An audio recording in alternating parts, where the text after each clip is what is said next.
Selamat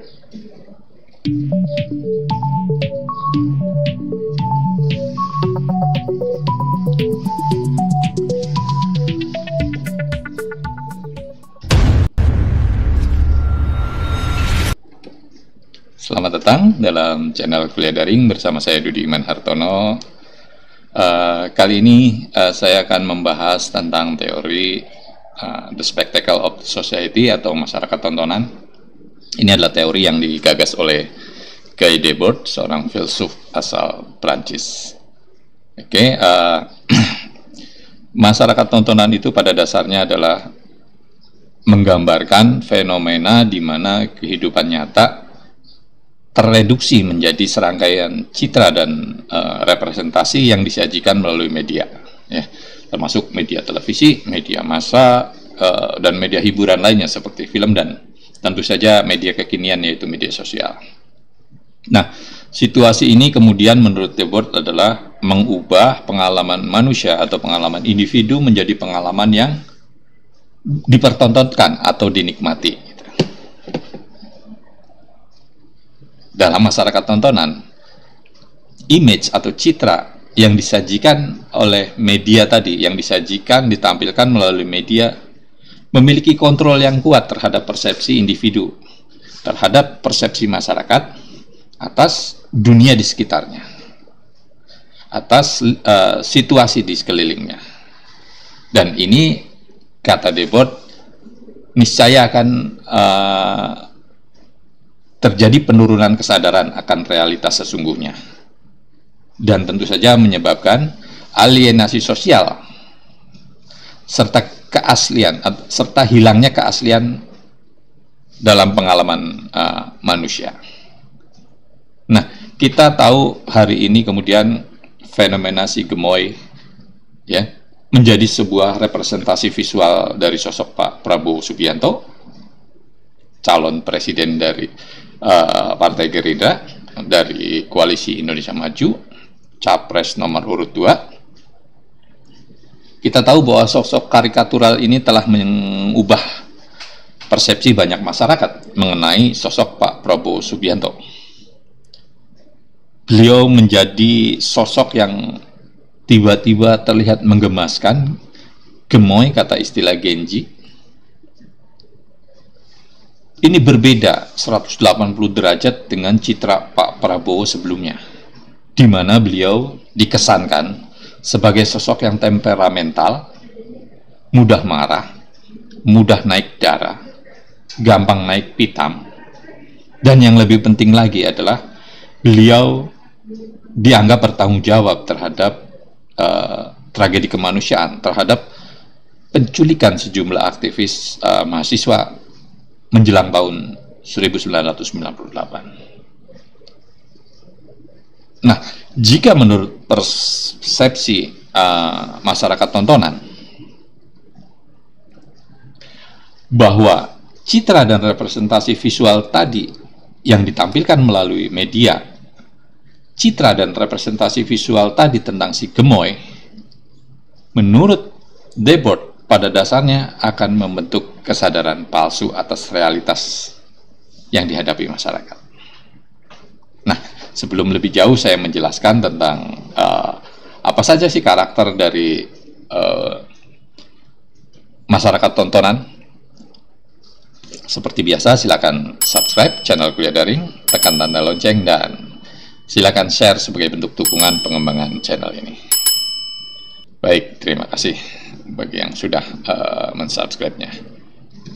Ya, masyarakat tontonan seperti tadi sudah saya jelaskan di awal bahwa ini adalah berkenaan dengan bagaimana kehidupan nyata tereduksi menjadi hanya menjadi sebuah tontonan atau representasi visual yang tersaji atau disajikan melalui media.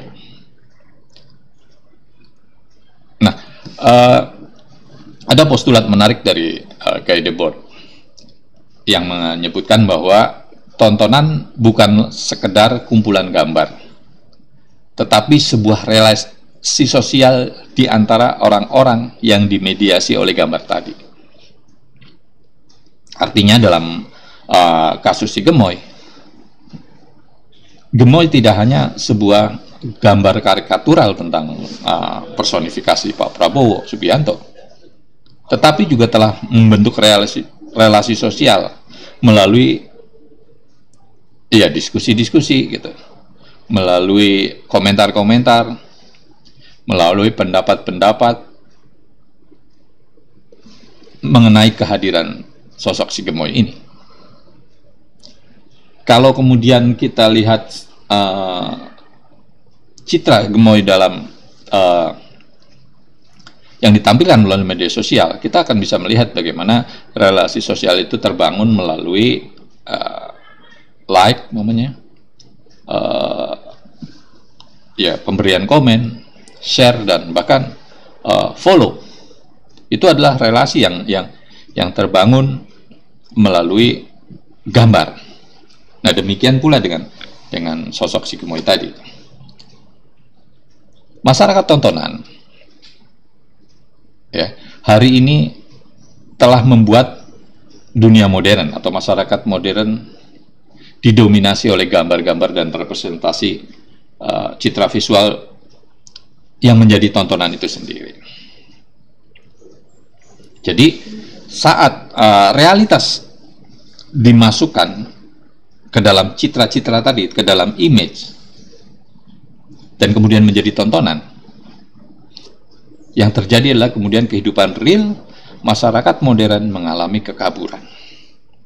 Masyarakat kemudian menjadi gagap, tidak lagi bisa melihat mana yang real dan mana yang imitatif. Kenapa? Karena begitu dominannya gambar-gambar dan citra representasi tadi, representasi visual yang datang kepada masyarakat melalui berbagai device, melalui berbagai perangkat media, mau handphone, televisi, dan sebagainya.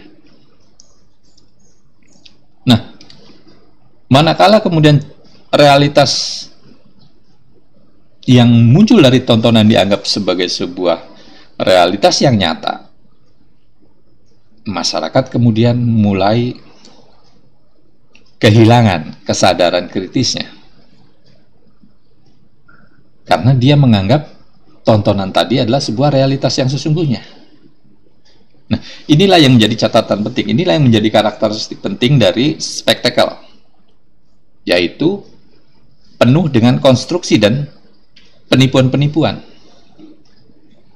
Sehingga kata Debord, masyarakat mengalami kekacauan realitas karena tumpang tindihnya tadi antara realitas dengan tontonan. Kebenaran kemudian hanya menjadi momen dari kepalsuan-kepalsuan, kata Debord. Nah, ini juga yang kita bisa lihat dari profil si Gemoy. Bagaimana kemudian masyarakat, terutama Gen Z, yang menganggap bahwa sosok Pak Prabowo Subianto ini sedemikian gemoy seperti yang ditampilkan dalam karakter karikatural si Gemoy tadi, dia tidak akan melihat realitas sesungguhnya tentang karakter sebenarnya dari Pak Prabowo Subianto. Apalagi kemudian bagi mereka yang ahistoris, yang tidak terjamah dengan informasi yang terjadi menjelang 98, tidak membaca tentang sejarah reformasi gitu. Mereka akan percaya bahwa Pak Prabowo sedemikian gemoy seperti dalam sosok karikatural tersebut gitu. Nah, ada beberapa kondisi yang membuat kemudian masyarakat menjadi masyarakat tontonan seperti saat ini gitu. Yang pertama adalah gejala konsumerisme. Gejala konsumerisme itu terjadi ketika dunia industri periklanan begitu masif, dunia hiburan begitu masif mengkonstruksi citra-citra tertentu. Hari ini pamannya orang kemudian lebih mementingkan citra atau tampilan atau representasi dirinya melalui membangun personal branding, membangun citranya, ketimbang membangun potensi diri yang sesungguhnya gitu. Ini kenapa kemudian orang berlomba-lomba untuk sekedar ngopi, dia harus nongkrong di gerai-gerai kopi ternama. Sebutlah kita nongkrong di Starbucks gitu. Padahal untuk ngopi kita bisa ngopi dia dengan kopi sasetan di rumah dimanapun gitu. Tapi demi citra tadi kita harus melakukan itu gitu. Demi membangun citra dirinya di depan masyarakat, orang kemudian membeli handphone dengan merek tertentu. Orang kemudian mengikuti tren berbusana gitu, atau mengikuti tren dunia hiburan lainnya gitu. Biar dianggap gaul, orang kemudian ikut-ikutan nonton konser gitu. Biar dianggap kekinian, orang kemudian ikut-ikutan tren K-pop namanya gitu. Nah, konsumerisme ini berkaitan dengan kapitalisme, berkaitan dengan konsumsi pada produk gitu. Jadi konsumerisme itu kan sebenarnya bagaimana individu kemudian membeli produk bukan berdasarkan kebutuhan, tapi berdasarkan kebutuhan akan citranya.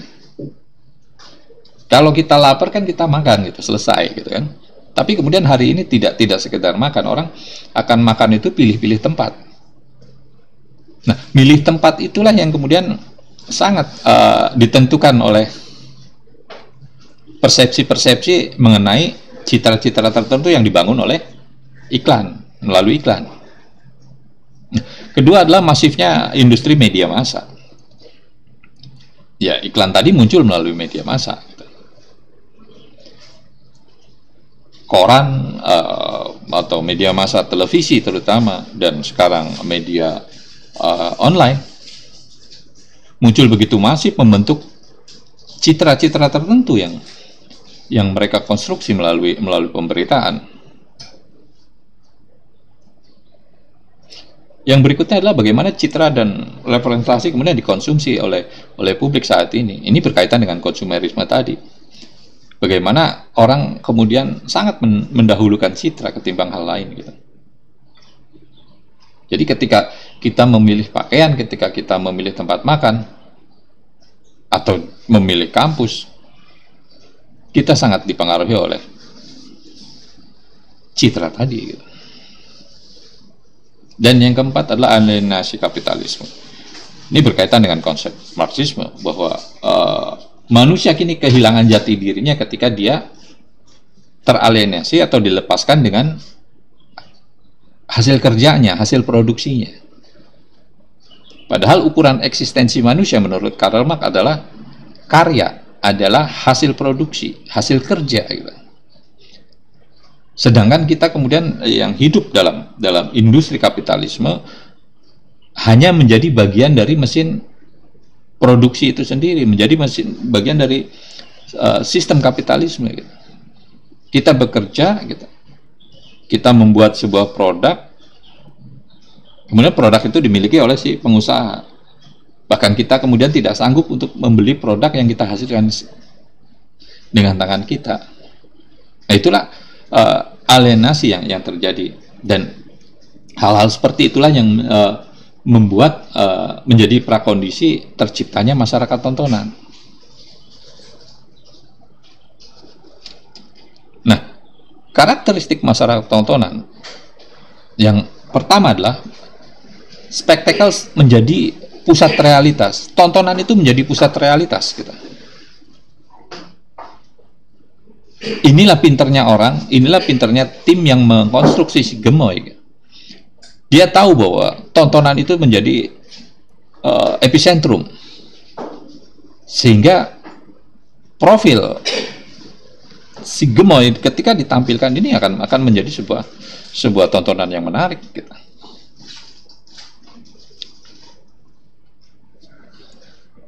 Ya, Nah, ini berkaitan dengan representasi visual. Dalam masyarakat tontonan, representasi visual itu sangat penting. Kita nggak bisa bilang bahwa kita adalah sosok pribadi yang menarik, pribadi yang berintegritas dan sebagainya tanpa menampilkan citra visual kita gitu. Kalau kita pengen dianggap sebagai memiliki citra tertentu, kita harus menampilkan ya representasi yang sesuai gitu. Seorang dosen umpamanya gitu, ya harus menampilkan representasi dosen seperti apa sih gitu, berpakaian rapi umpamanya gitu kan. Kemudian barangkali berkacamata, kemana-mana bawa diktat dan sebagainya, atau kalau ngomongnya harus ilmiah, tertata dan sebagainya gitu. Kalau kita ingin menampilkan citra sebagai pengusaha sukses gitu ya, kita harus tampil dalam representasi yang sesuai gitu. Dengan pakaian yang branded, dengan jam tangan yang bermerek dan sebagainya. Sehingga orang percaya bahwa kita adalah representasi dari pengusaha sukses gitu. Nah, dalam masyarakat tontonan, orang kemudian kehilangan kemampuannya untuk berinteraksi karena kita berinteraksi dengan orang dimediasi oleh gambar. Tidak semua orang bisa berinteraksi langsung dengan Pak Prabowo. Interaksi dengan Pak Prabowo dimediasi oleh si gemoy. Dan si gemoy begitu mempesona, begitu menggemaskan, begitu lucu. Nah, orang akan terbuai dengan sosok si gemoy sebagai sebuah realitas gitu. Padahal itu adalah realitas tontonan. Inilah yang dikhawatirkan Debord, bahwa orang kemudian menjadi kabur, menganggap realitas tontonan itu sebagai realitas sesungguhnya, menganggap bahwa Pak Prabowo itu kesehariannya segemoy itu gitu. Padahal balik lagi, Pak Prabowo punya citra yang negatif terkait pelanggaran HAM berat, penculikan dan ya peristiwa-peristiwa yang menjelang tahun 98 itu, menjelang reformasi gitu. Nah, dalam masyarakat tontonan, berbagai aspek kehidupan kemudian dikomodifikasi. Komodifikasi ini adalah mengubah sesuatu menjadi bernilai untuk dipertukarkan gitu. Dalam hal ini ya tentu saja dipertukarkan dengan ujungnya ya dengan uang gitu. Orang makan kemudian dikomodifikasi menjadi sebuah tontonan. Ya caranya kita banyak lihat orang makan direkam gitu, orang makan sebelum makan di foto kemudian diupload di media sosialnya, itu kan menjadi tontonan gitu. Dan apakah tontonan itu menjadi memiliki nilai yang dipertukarkan? Iya gitu. Dalam dunia digital, setiap unggahan kita itu akan menjadi data, dan data itu bisa bermakna rupiah, bisa bermakna dolar gitu. Kan Pak Jokowi pernah menyitir ucapan ahli bahwa the new oil is data gitu. Begitu berharganya data dalam kehidupan masyarakat digital. Mamanya kita bisa lihat bagaimana Raffi Ahmad hanya sedang berbincang-bincang di kamar tidur, kemudian direkam, kemudian diupload di YouTube, menghasilkan uang yang begitu banyak. Ada iklan masuk gitu, ada endorsement. Dan dalam kasus gemoy ini, kehidupan Pak Prabowo itu dikomodifikasi untuk kepentingan kampanye, tentu saja untuk kepentingan membangun citra-citra tertentu, citra-citra yang tentu menguntungkan bagi dalam kontestasi pilpres nanti. Nah, masyarakat tontonan kemudian menghasilkan alienasi yang seperti yang sudah saya singgung di awal, akan menimbulkan kebosanan. Karena pengalaman hidup individu, orang-orang akan menjadi seragam dan terstandarisasi gitu. Contohnya kalau kita melihat representasi orang cantik, orang ganteng, orang maco, ya kita akan mengukurnya pada standar-standar yang dibuat oleh Hollywood, gitu kan. Orang cantik itu tubuhnya langsing, semampai, bibirnya ketebalannya sekian, rambutnya hitam, panjang, terurai dan sebagainya. Orang ganteng itu umpamanya tinggi, badannya berotot dan sebagainya. Nah, yang berikutnya ini yang menjadi kritik Debord terhadap masyarakat tonton, yaitu munculnya konsumerisme, gejala konsumerisme tadi, di mana orang-orang kemudian mengkonsumsi benda berdasarkan kebutuhan akan citra, bukan kebutuhan akan kebutuhan yang sesungguhnya.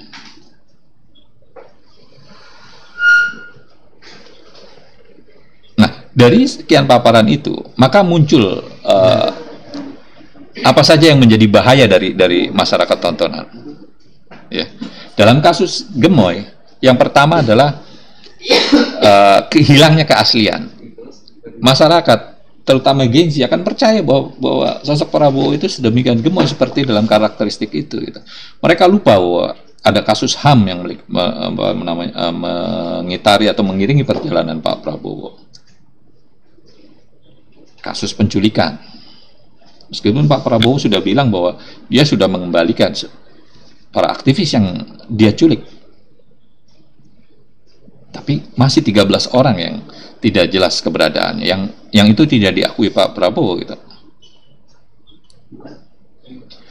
Masyarakat percaya bahwa Pak Prabowo begitu gemoy sehingga mereka lupa atau mereka tidak tahu bahwa sifat asli Pak Prabowo yang seperti apa gitu. Selama ini Pak Prabowo dipersonakan sebagai sosok yang pemberang, sosok yang pemarah. Nah, masyarakat akan tertipu dengan realitas yang dibangun melalui tontonan tadi. Nah, ini berkaitan dengan manipulasi citra. Citra yang muncul melalui berbagai media yang begitu masif, media televisi, media sosial, media outdoor gitu. Di billboard, di baliho, di mana-mana menampilkan sosok-sosok si gemoy tadi. Sehingga masyarakat terdistorsi, persepsinya dikontrol bahwa Pak Prabowo adalah sosok yang gemoy, sosok yang menarik, sosok yang menyenangkan. Lupa bahwa ada masalah HAM di sekitar Pak Prabowo yang berkaitan dengan penculikan tadi. Dan yang terakhir adalah ya, mereduksi manusia menjadi konsumen. Orang hanya menonton ya, apa yang ada dalam tontonan tadi gitu. Sikap kritisnya menjadi hilang karena kesadarannya menjadi palsu. Dia tidak lagi membedakan mana yang asli, mana yang imitatif. Karena dia pikir apa yang terlihat dalam tontonan itu adalah sebuah realitas. Sama ketika kita nonton film-film Hollywood gitu, film-film perang dengan hero-nya orang-orang Amerika gitu, kita percaya bahwa Amerika adalah negara yang super power, yang jagoan gitu, yang adil, yang berperkemanusiaan gitu. Padahal itu adalah realitas film, bukan realitas sesungguhnya. Nah, itulah beberapa catatan kritis dari pemikiran Guy Debord tentang masyarakat tontonan. Baik, terima kasih telah mengikuti perkuliahan ini. Sampai jumpa pada tema-tema berikutnya. Sebarkan benih kebaikan ilmu pengetahuan dengan men-share video-video kuliah daring. Kuliah daring, kuliah dalam genggaman.